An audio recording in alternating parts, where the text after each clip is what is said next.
Now, before I bought this car, I had never driven a Veyron Grand Sport, and so I had never been in a Bugatti that did not have a roof on it. And I have to say, it radically transforms the experience. Now, this car has had like 7 or 8 owners, and in the last, I don't know, 2 weeks of ownership, I've driven it a little over 1,000 miles, which is more than all but 1 or 2 of them ever did. You know, people tend to use these cars very sparingly. That is not my intention with it. I love the comfort of the car, the usability of the car, and the fact that whenever you want to do that, it does it. Now, that was less than 20% throttle. The car's not warm yet. It's on fairly old tires, which is my next problem to solve with it. But there's no error lights on. It's behaving itself. It's not making any bad noises. I mean, it's a real car. And so the Veyron existed really in 4 different forms: 1,000 horsepower and a 1,200 horsepower version of the coupe and the convertible. Obviously, the original one being the 06 to 2010 16.4, then the Grand Sport that came out, introduced to the market in 2009, ran all the way through 2012. Mine is number 45 out of 58 cars ever built.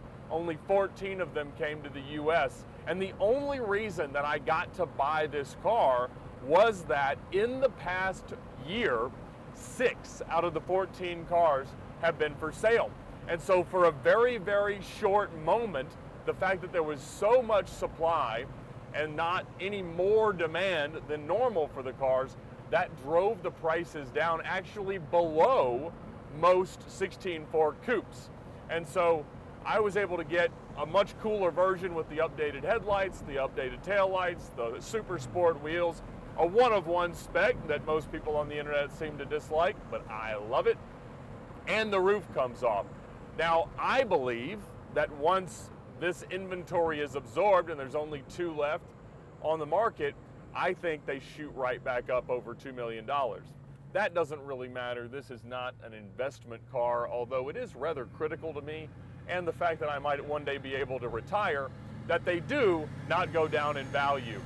But I really, I don't think a car that makes that kind of noise and gives you that kind of smile could ever go down in value, even though it cost the last owner more than $1 million to have it.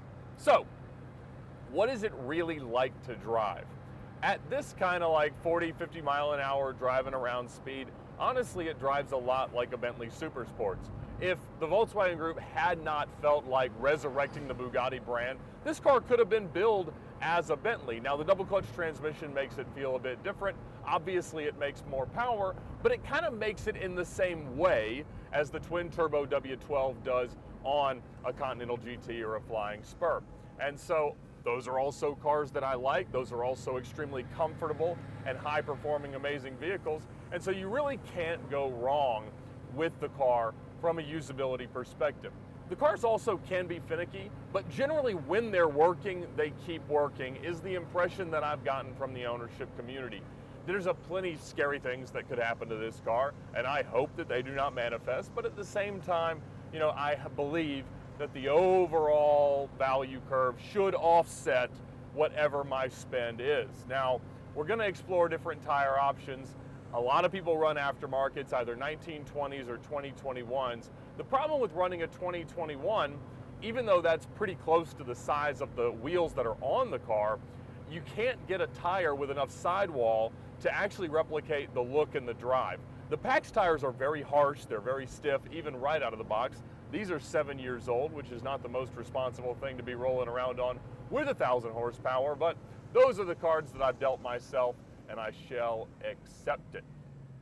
Man, on a nice day like today, it does not get any better than this car. What do you think? It's insane. Is it nuts? It's insane. Isn't it nuts? It rides so good. I know. 4 turbos, as it turns out, is the right number of turbos. Now, the other thing that's been jarring, and this should not have been unexpected, is the attention that the car gets. Driving a Lamborghini around 15 or 20 years ago, when the production wasn't remotely what it is today, was a really surreal experience. There was always somebody in your blind spot taking a picture, Every time you went to the gas station, you had a conversation, people would follow you around, stuff like that. That's died down a lot as people have become, in most major cities, a little bit more accustomed to what it's like to see the cars. This restarted it all. I mean, if I see a Veyron, I'm gonna turn my Lamborghini around and chase it down, much less the enthusiasts that just know what the car is, the fact that it was the first $1 million new car. I mean, the response that it generates is crazy. Every time I take it anywhere, somebody posts it on the internet, and that's super awesome. I mean, I don't buy cars for the attention they generate, apart from hopefully a few views on the YouTube platform.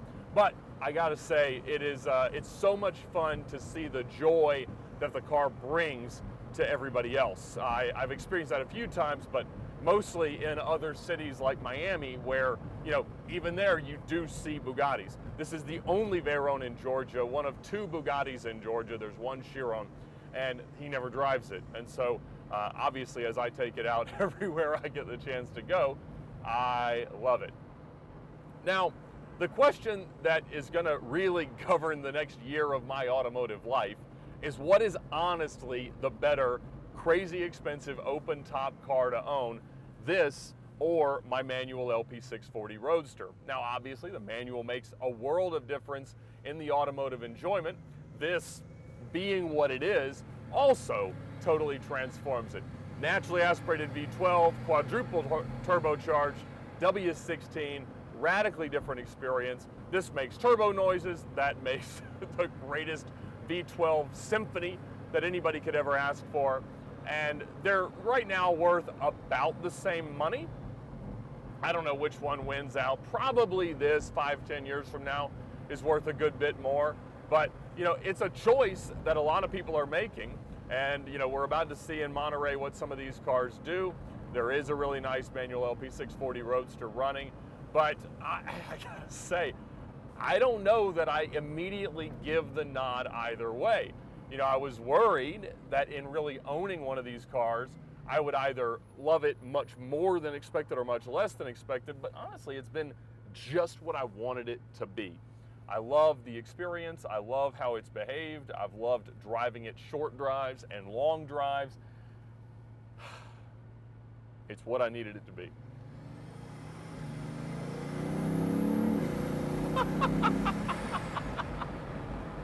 It does that whenever you press it. How cool.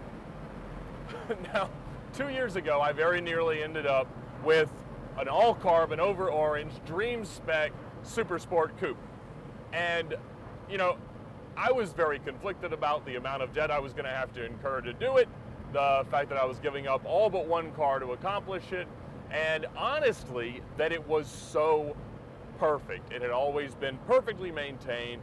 It had good tires. You couldn't really justify putting aftermarket ones on and stuff like that. And it was like, if I heard it, I would have felt terrible.